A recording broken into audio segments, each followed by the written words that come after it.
Prevention of health, जिसमें हम active programme of immunisation and CDC यानी कम्युनिकेबल डिजीज़ कंट्रोल पढ़ेंगे। प्रिवेंटिव हेल्थ मेजर्स क्या होते हैं? वो होते हैं जिसमें हम डिज़ीज़ को पहले ही आइडेंटिफाई कर लेते हैं और डिज़ीज़ के रिस्क फैक्टर्स को मिनिमाइज़ कर लेते हैं। इसमें हम अर्ली रिडक्शन ऑफ डिज़ीज़ करते हैं और एग्जिस्टिंग डिज़ीज़ का कोर्स इम्प्रूव कर देते हैं और डिज़ीज़ की प्रिवेंशन के लिए हम पहले वैक्सीनेशन प्रोग्राम्स कर लेते हैं और इन्फेक्शियस डिजीज़ को कंट्रोल करने के लिए हम कुछ मेजर्स लेते हैं और ये इन्फेक्शियस डिजीज़ पोलियो हो सकता है, डिप्थेरिया हो सकता है, येलो फीवर हो सकता है, स्मॉल पॉक्स हो सकता है। अब हम देखते हैं CDC यानी कम्युनिकेबल डिजीज़ कंट्रोल क्या होता है। कम्युनिकेबल डिजीज़ क्या होती है? वो डिजीज़ जो कि ट्रांसमिटेड होती हैं डायरेक्टली या indirectly from one person to another, वो कम्युनिकेबल डिजीज़ कहलाती हैं।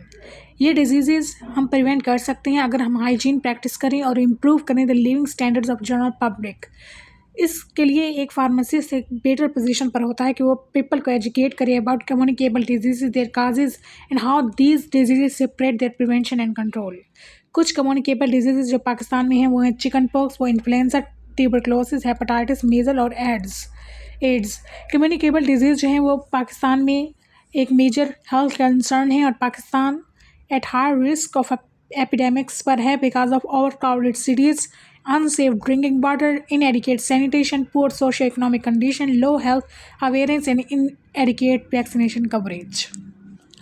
आगे हम पढ़ते हैं mode of transmission of communicable disease. हमने पहले भी कहा कि ये डायरेक्ट और इनडायरेक्ट मेथड से सेपरेट हो सकते हैं। There are many ways in which communicable disease may be transmitted. Communicable disease may be transmitted by direct और indirect methods depending on infectious agent.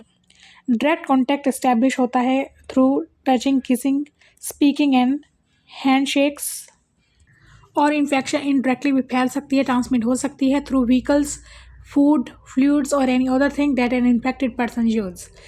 ये डिजीज़ेज ट्रांसमिट होती हैं साइबा के ड्रॉपलेट्स के ज़रिए, कफ के ज़रिए, स्नीजिंग या फिर स्पीकिंग के ज़रिए। अब हम बताएंगे कि इन कम्युनिकेबल डिजीज़ को हम कंट्रोल या प्रिवेंट कैसे कर सकते हैं, क्योंकि इस इन्फेक्शन की चेन में 3 एसेंशियल कंपोनेंट्स हैं। एक सोर्स ऑफ रिजर्वायर, दूसरा मोड ऑफ ट्रांसमिशन और तीसरा ससेप्टेबल होस्ट।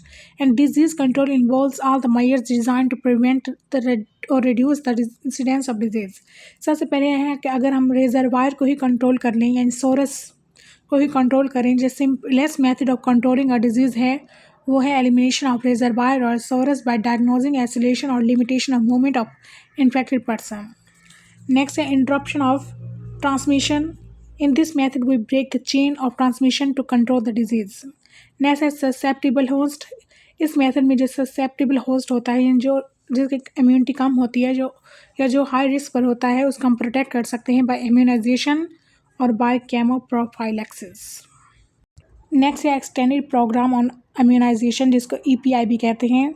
ये एक डिजीज़ प्रिवेंटिव एक्टिविटी है ताकि इलनेस, डिसेबिलिटी और मॉर्टेलिटी रिड्यूस हो चाइल्डहुड डिजीज़ से जो कि प्रिवेंटेबल होती हैं by immunisation.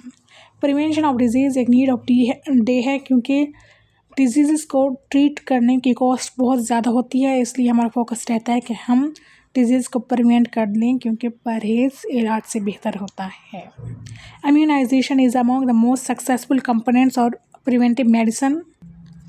Pakistan has made significant improvement in active program on immunization in comparison to India and Afghanistan, but has to adopt a more aggressive implementation strategy to compete with other countries of the regions.